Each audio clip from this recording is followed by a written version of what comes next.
तो इस वीडियो में हम देखेंगे सुप्रीम कोर्ट से संबंधित विभिन्न तथ्यों को। उच्च न्यायालय के अधिकार क्षेत्र को बढ़ाने का अधिकार किसके पास होता है? तो वो संसद के पास होता है। भारत के सर्वोच्च न्यायालय की स्थापना कब हुई थी? तो 28 जनवरी 1950 को भारत के सर्वोच्च न्यायालय की स्थापना हुई थी। भारत के सर्वोच्च न्यायालय के कार्यवाहक मुख्य न्यायाधीश की नियुक्ति कौन करता है? तो वो राष्ट्रपति करता है। सर्वोच्च न्यायालय के मुख्य न्यायाधीश सहित कुल कितने न्यायाधीश हो सकते हैं? तो सर्वोच्च न्यायालय के मुख्य न्यायाधीश सहित कुल 34 न्यायाधीश हैं। अगला एक इम्पॉर्टेंट पॉइंट दिया हुआ है कि दूरसंचार विवाद निपटान एवं अपील अधिकरण के निर्णयों को केवल सुप्रीम कोर्ट में चुनौती दी जा सकती है। उच्च न्यायालय के न्यायाधीशों के वेतन का निर्धारण किसके द्वारा किया जाता है? तो वो संसद के द्वारा किया जाता है। मतलब जो वेतन होता है न्यायाधीशों को वो संसद डिसाइड करती है।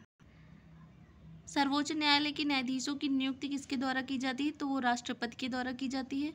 उच्चतम न्यायालय के न्यायाधीशों की संख्या में वृद्धि करने की शक्ति किसके पास है? तो संसद के पास।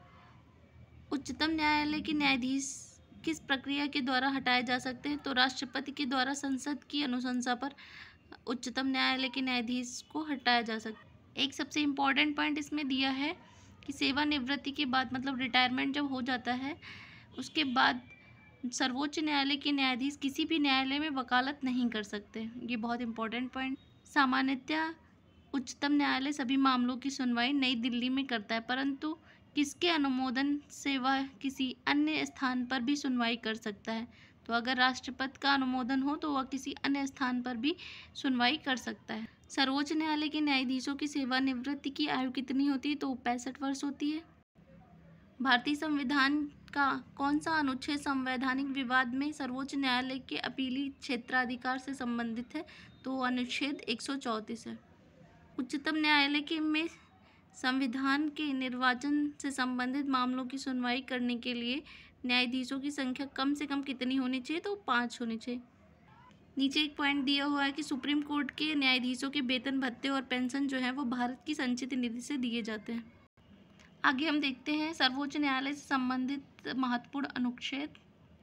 संविधान के भाग 5 में अनुच्छेद 124 से लेकर 147 तक सर्वोच्च न्यायालय से संबंधित प्रावधान किए गए हैं। सर्वोच्च न्यायालय का प्रावधान किसमें है? भाग 5 में, जो कि संघ से संबंधित, उसी में सर्वोच्च न्यायालय भी आ जाता है।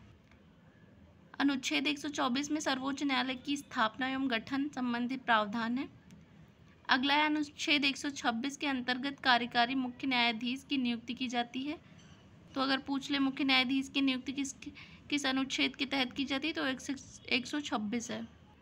अनुच्छेद 127 के अंतर्गत तदर्थ न्यायाधीशों की नियुक्ति की जा सकती है। अनुच्छेद 128 के अंतर्गत कहता है कि सेवानिवृत्त न्यायाधीशों को भी सर्वोच्च न्यायालय की बैठकों में उपस्थित होने के लिए जो है वो बुलाया जा सकता है। अनुच्छेद 129 में है उच्चतम न्यायालय को अभिलेख न्यायालय घोषित करता है। तो ये वाला बहुत इंपॉर्टेंट है कि उच्चतम न्यायालय एक अभिलेख न्यायालय की तरह कार्य करता है। किस अनुच्छेद के द्वारा? तो वो है अनुच्छेद 129 के द्वारा। अनुच्छेद 130 उच्चतम न्यायालय का स्थान निर्धारित करने की मुख्य न्यायाधीश की शक्ति। अनुच्छेद 131 उच्चतम न्यायालय की आरंभिक या मूल अधिकारिता का विवरण करता है।